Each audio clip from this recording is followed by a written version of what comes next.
Hello, everybody, and welcome to Planet FPL, the world where everything revolves around Fantasy Premier League. My name is Serge.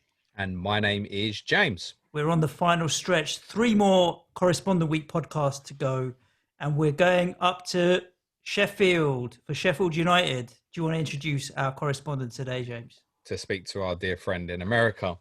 Yes. It's Ben Tomson, who we all know as Tommo at FPL_Blade, our Sheffield United correspondent for Dem Blades. How are you, Tommo? Doing good. Where should we start, mate? Was that a flat finish to the season? The restart was interesting, right? I mean, very disappointing to start with, the Villa game. I mean, the ghost goal, which I just listened to Adam's podcast before this. I mean, he should be a politician, that guy, right? Love Adam, a great podcast, but I mean, no worse decision than that. That's arguably the worst decision in Premier League history. I mean, let's be honest. I mean, it was way over the line. So we had that. Then we had the defeat of Newcastle. All right. And then it was looking a big glim for a while. And then we went on that run of Spurs, Chelsea, Wolves wins, and Burnley draw in the middle. We looked fantastic in all those games. And then we looked in good shape. And then the last 3 games, we didn't turn up. I mean, Leicester 2-0, we were very bad, very poor. Everton game was one of the worst games I've ever watched. And then Southampton game, we should have been 4-0 up at halftime, and then they dominated us in the second half. So it's funny, James says that about the Spurs Everton game as well. That it was one of the worst games in restart. Maybe it's an Everton thing. Maybe it's not let's blame them.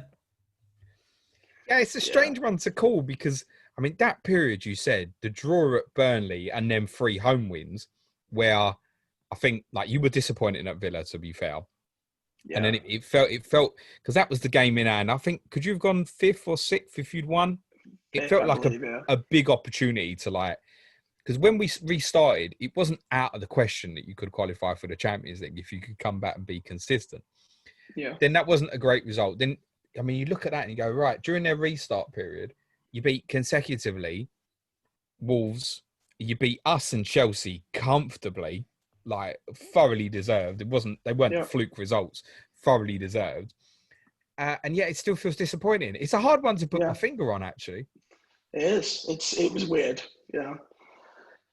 I mean, it's hard to say disappointing, but in the end it was really right. When we finished 9th, I mean, it was a little disappointing in the end. It's a brilliant season, mate. You would have taken that all day long last August. And you should be proud of it, mate.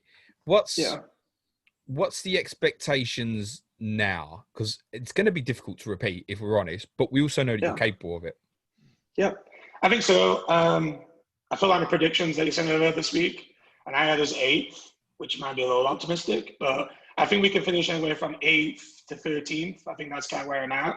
I think there's a lot of teams in that mix, Southampton, Everton, West Ham, Burnley. I mean, that could be kind of a close little cluster of teams. But I think we deserved this position in the end. Maybe we should have been a bit higher. The football we played defensively was solid. We'll get on to that with Henderson in a second. But, I think we have to improve at the top of the pitch. Another season for Musa and McBurney, etc. And add a few to that, hopefully, here shortly. But I think we're capable of getting in the top half again. Bottom half or top half. That's my expectation. I think it should be. I think you're very capable of it, mate. Very capable. I think if you finish 9th again, you'd say another really, really good season. I mean, second season syndrome to replicate is hard. Yeah.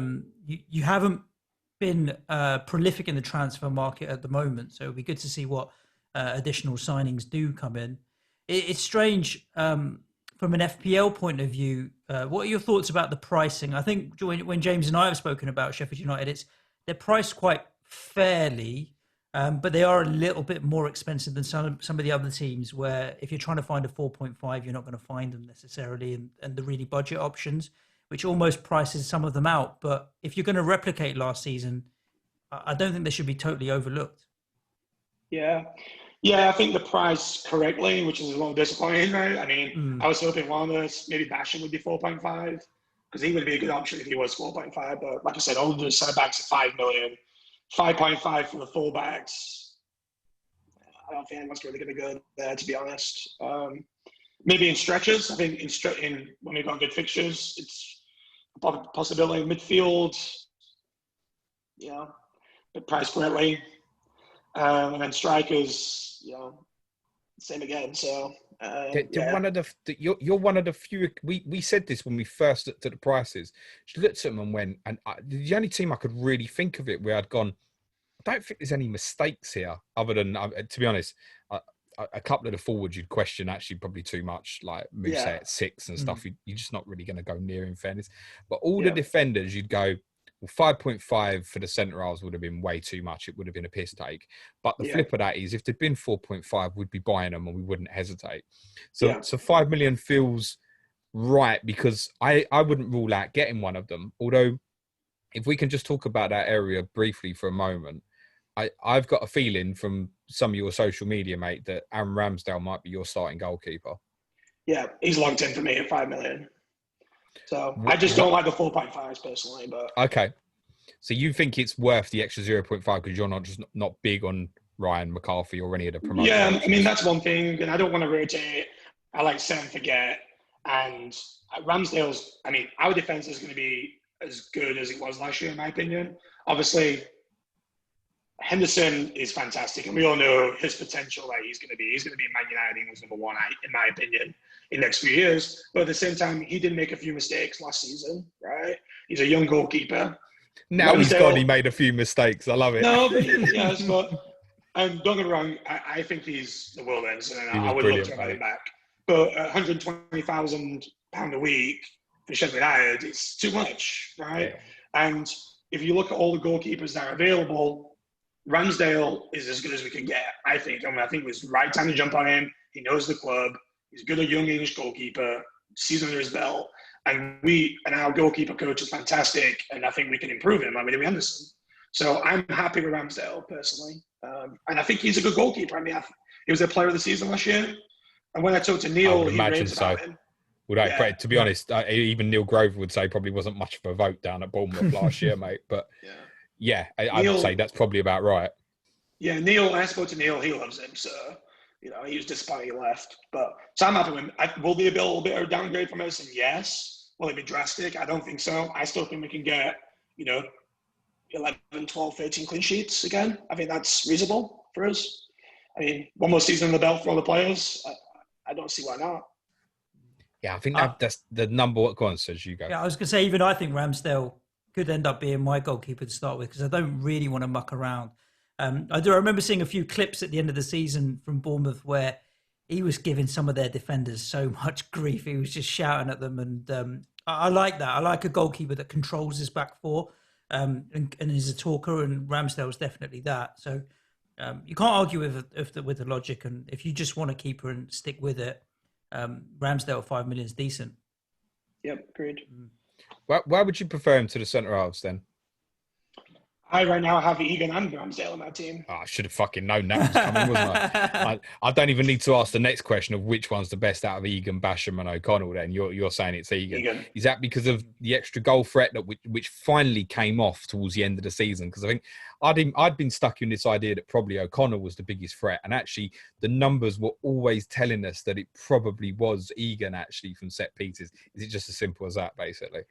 Yeah, and that was last year. I mean, I was all O'Connell because he's getting down more. But when I was watching after the restart, every game Egan was having 2 or 3 chances or half chances in the box on corners. It was ridiculous. And I brought him into my team and I actually bet on him to score some goals over down the stretch. And he got some big goals for me in FPL down the stretch. I had him in the Wolves game and he scored in another game. I can't remember which game it was, but Burnley and Wolves back to back, I think it was. Yeah. So. And I think, and that's one thing that Wilder addressed. He said that they've got to improve, and I think Egan potentially could get 5-6 goals next season. I don't think that's from corners. I think that's a possibility. So I'm going to go with Egan. That is called backing your teammate. Now, most people are not going to do that.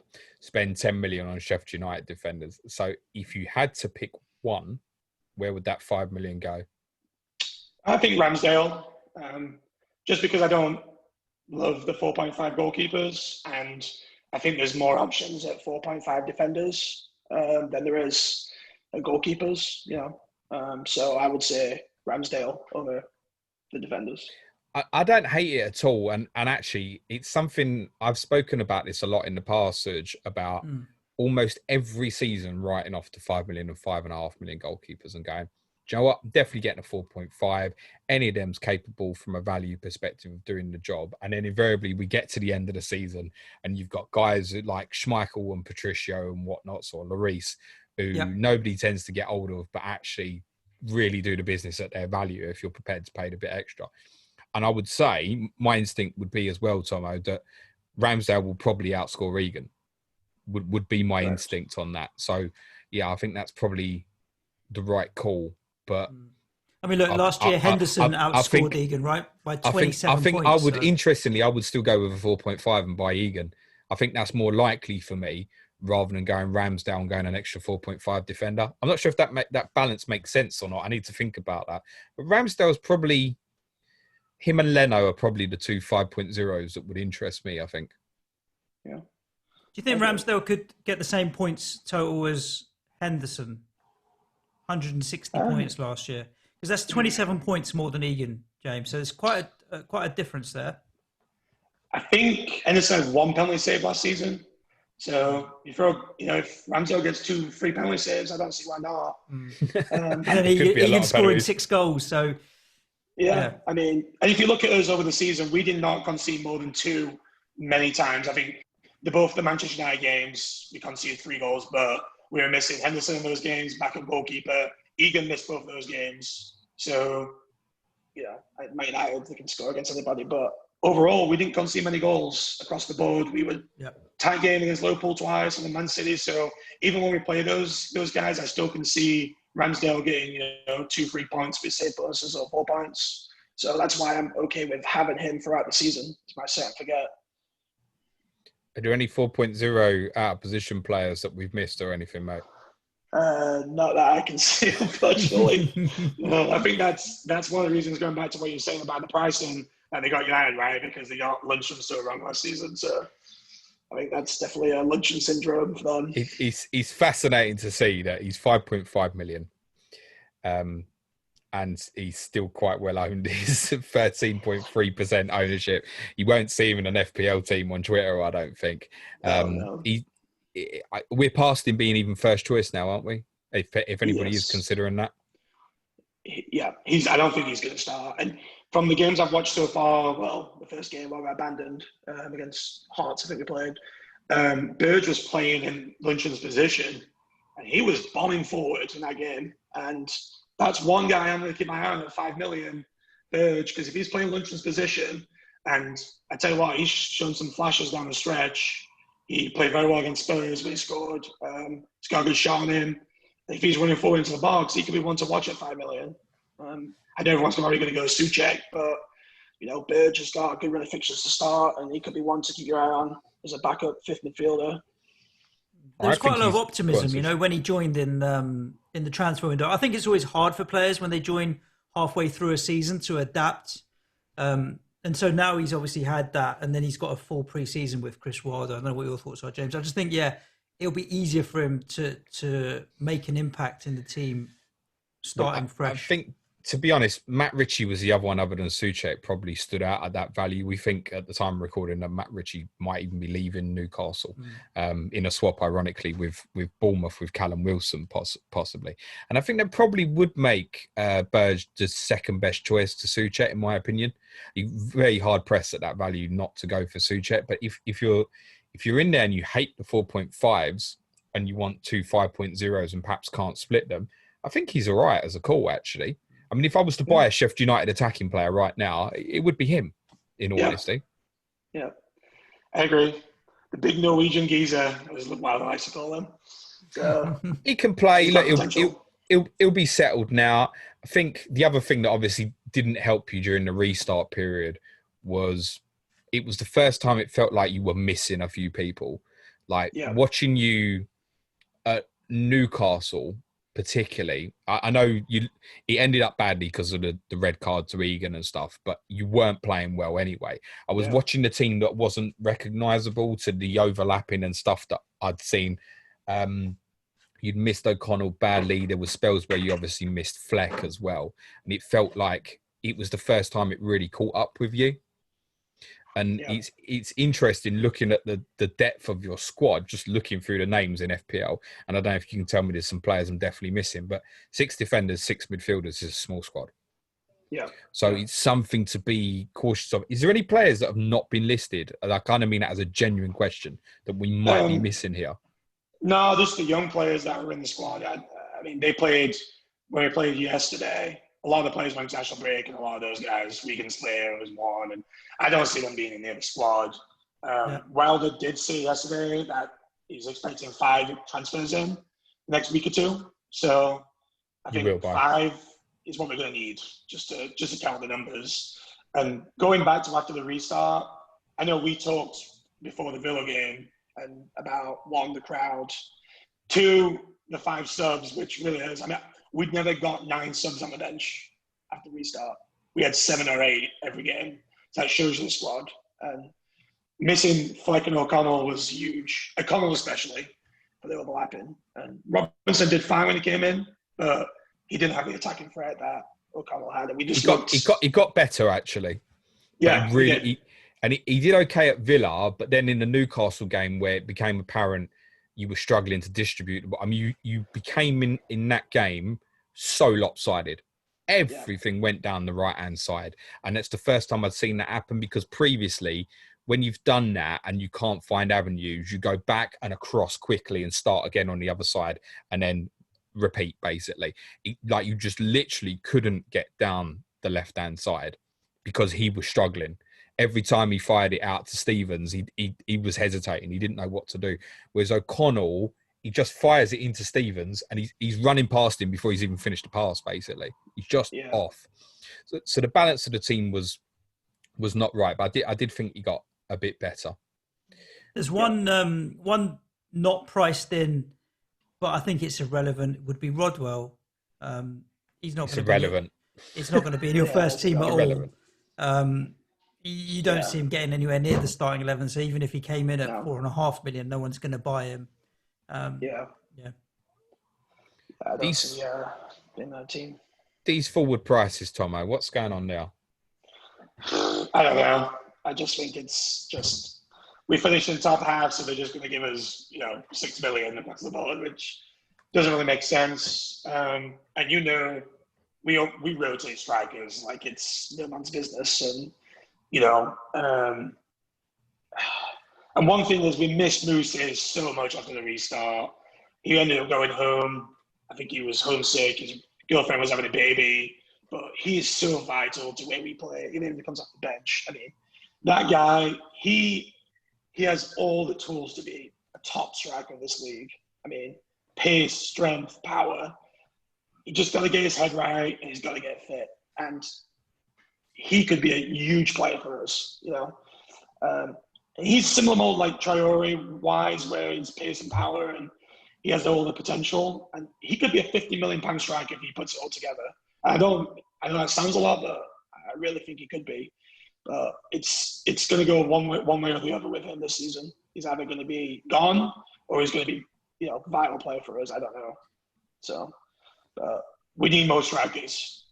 So. It's an interesting one because when you look at the other forwards, I feel like when he plays, in a really strange way, he gives you an extra pass.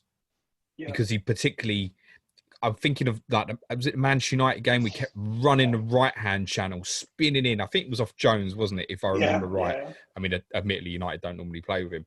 But he kept making that run. And then from the wide centre halves, you can either go short, go into midfield, you can go into it was probably McGoldrick dropping in, or now you've got Mousse going in behind as well. So loads of passing options. I don't think the other forwards give you that in quite the same way. Yeah. So I can understand his importance from that perspective. It's interesting to see what happens there. You're saying it's fitness issues, and I know that he lost a family member, some stuff off the pitch as well. But I think he did all right, because I think, to be honest, when you bought him, from what we'd seen at Bournemouth, none of us thought it was even a player in there at all, really. Yeah. So it could be that it would develop. How old is he? Do you know? I think he's like 23, 24, I think. Still quite young. He's young. Don't count me on that, but I think he is. I don't see any of them other forwards scoring goals, mate. that's, and I wonder if it might be something that comes back and hurts you a bit this year. I think it's probably the biggest thing to say, I don't think you'll do better than next year, because I think you're going to need to find a goal scorer. Now, it might be between now and October the 5th, you buy someone who can get 15 goals. If you do, I think you'll finish top half. No problem at all. I think that's probably the difference at the moment, because I see those 4 or 5 guys all basically getting four or 5 goals each, tops. Yeah. Let's talk about McBurney. McBurney, he was good.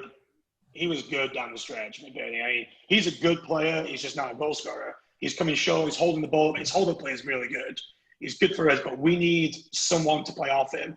And if Muse can get right and play with McBurney, I think that'd be a good partnership for us. But like I said, I think McBurney got 6.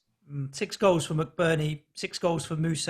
Obviously, Muse played half the minutes than McBurney. I mean, 6 goals in 1,200 minutes for Muse is not bad. That full season, that would be close to 17, 18 goals if Muse played 3,400 minutes. 5 assists, 5 or 6 assists too. 4, I think it is. 4. Okay. Yeah, 6 goals, 4 assists. So 10 Decent. 10 attacking returns in 1,200 minutes is not to be scoffed at all. Yeah. But I still don't think you stick him in. Even if someone said to us now, I know I've got the inside that he's going to play the first 4 games, definitely, you still wouldn't buy him. Does that make sense? No. Mm-hmm. Even though I think you got that minutes. You know as well, you ain't getting 90 minutes out of him. There's not even a rotation week to week, where this is the one position in your team where you change players, right? You can change the forwards. And also, it's the first substitutions he makes as well. Oh, yeah. So you don't know if you're getting the 25 minutes at the end. You might only get 50 minutes at the start.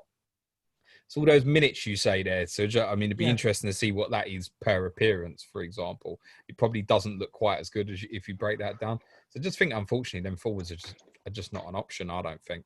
But Bernie's the one who's capable of probably going to get double figures. If any of them forwards was going to get double figures in the season, I would have bet it's him.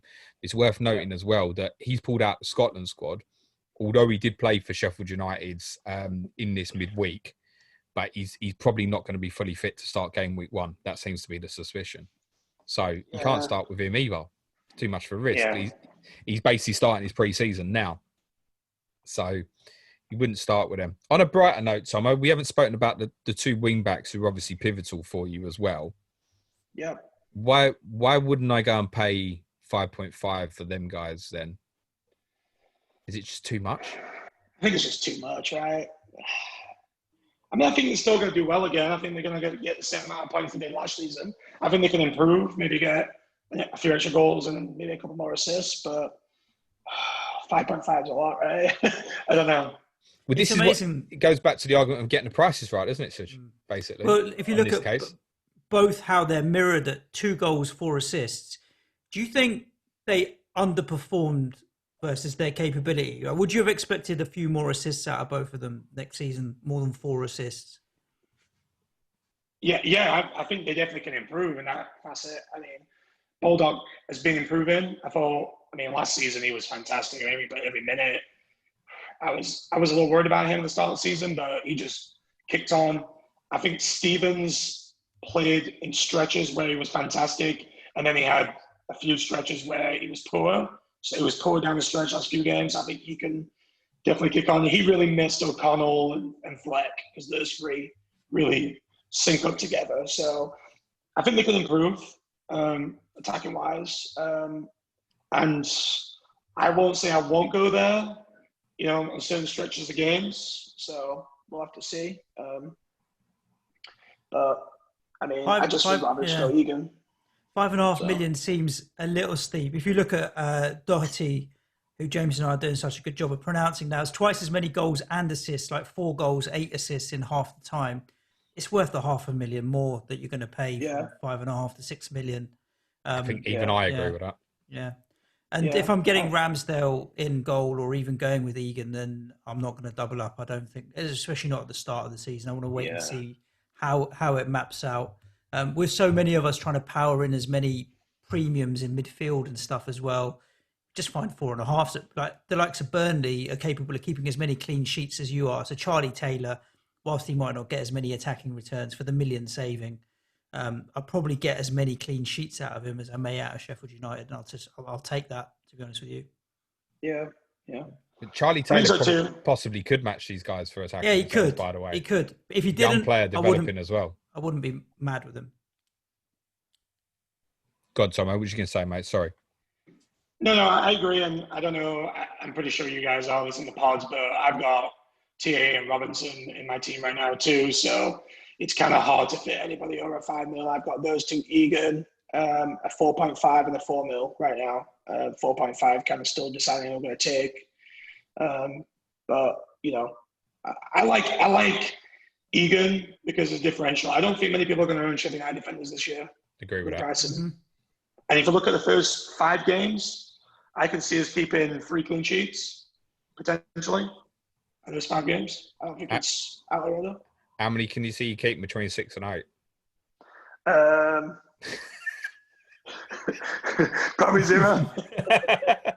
It's Liverpool away, Man City at home, and Chelsea away. Yeah. So it's at that point as well. The problem with the value of the 5.0 defender, you are compelled to play them, I think. Compelled. Where what are you going to do with that 5 million defender for those 3 game weeks? Are you just going to leave it on the bench every week, or are you going to play it? Or I think the temptation, you're going to have the toughest fixture there in most of those game weeks. That's why I think you're actually right. I think Ramsdale is probably the best shout. With the goalkeeper, it doesn't matter. You can go through that period as well. It's worth saying, for those, however, who are thinking about wildcarding for whatever reason around about game week 9, I don't know, City's turn of form, Tottenham's fixtures getting harder, whatever you're looking at. A run of fixtures from 9 up to, and I would include game week 19 against us, Tommo, is a decent run of fixtures, actually, which takes you through from mid-November to mid-January. It's a good run there. Manchester United at home is really the only tough game on paper, and Tottenham at home from the so-called Big Six. Yep, I like those fixtures. I think definitely double up there. I could see, maybe I'll jump off Egan for those 3 games and then maybe jump back on. I think there's definitely a lot of options from 5 million, right? You can go down to 4.5. There's a few at 5.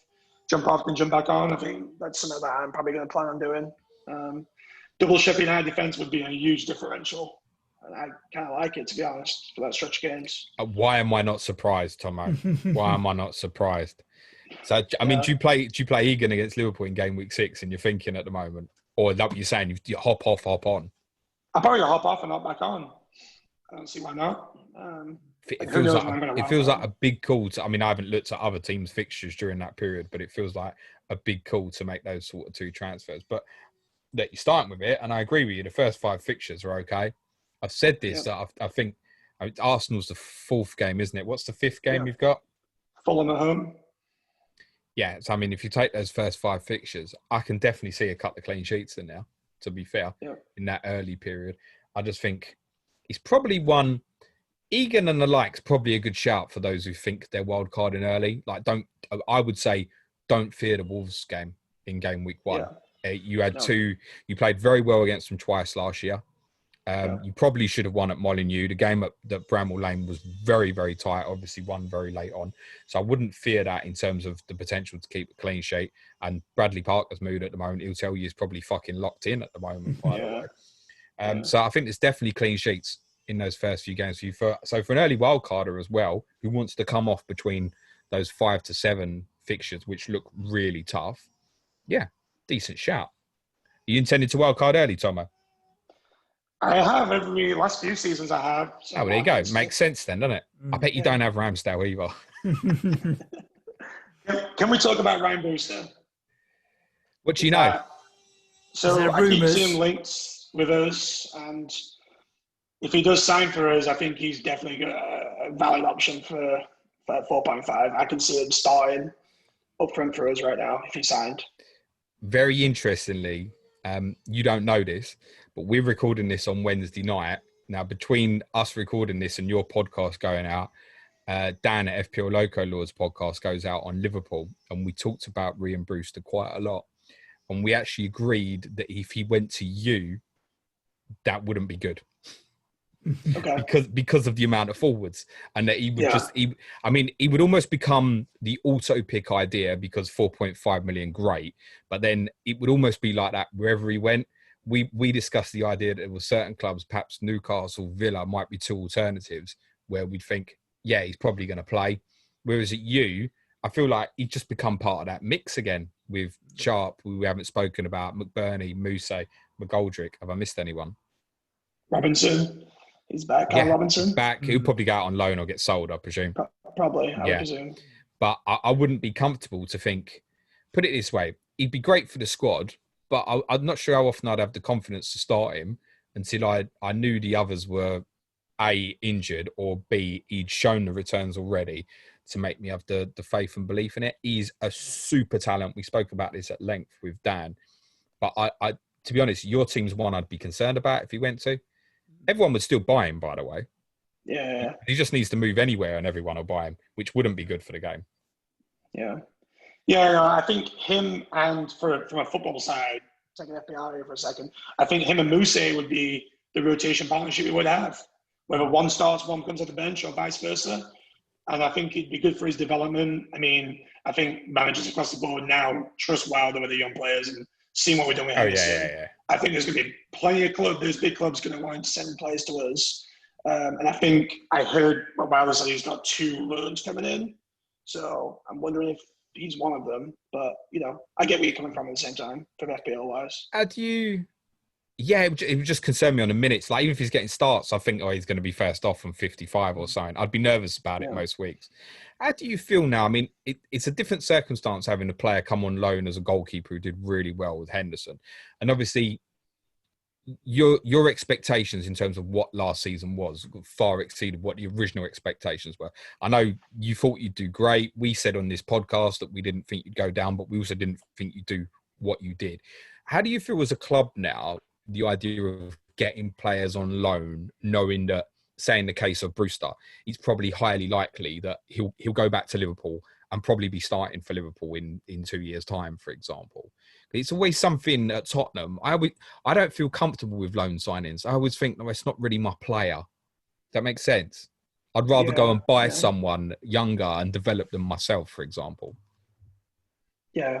No, I'm with you with that. And I think if it was a normal season, a normal off season, then that would be different. But also, this is a weird off season. We need players at top of the pitch, right? And we're going to have to attack that low market. I think, as you can already see, there's not been that many transfers so far this. I mean, not been many at all, right? And everyone's unless you're Chelsea. Yeah, there's Chelsea. But it's hard to buy players right now, right? I think it's just difficult market. So I think we're going to have to utilize that low market. And you know what? Let's say Brewster does something similar to Henderson. We get him for 1 or 2 seasons and he scores his 10 goals and gets his mid-table, then I'm fine with it. And we know we're never going to buy him, but, something that we're going to have to do as a club until we get more established, in my opinion. Why do you think you have to go into the loan market?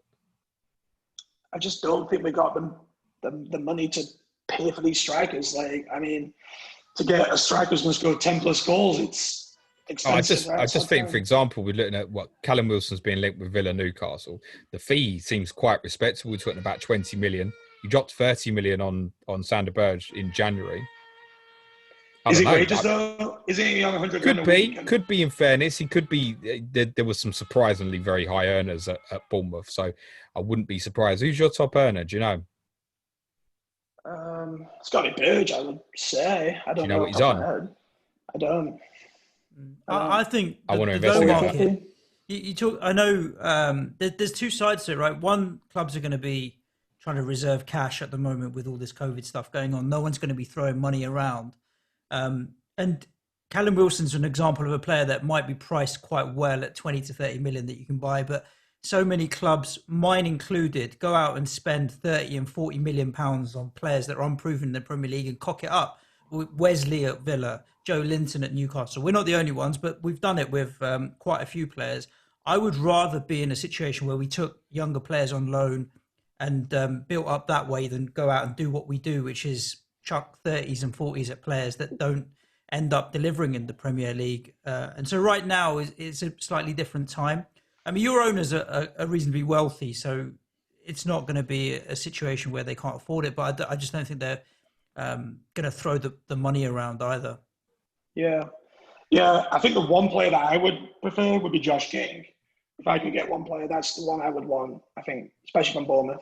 I think Josh King would fit well into our team, and no one's really talking about him right now. So I think he could be interesting. He's much more mobile maybe than Callum Wilson. Callum Wilson is more in and around the box, whereas Josh King could come in off either the flanks or what have you. I think Josh King would be a good shout. I mean, he was quite cheap last year in FPL, right? 6.5 million. I think I'd be more interested in even Josh King if he joined you than the likes of Ryan Brewster or what have you. I agree with James.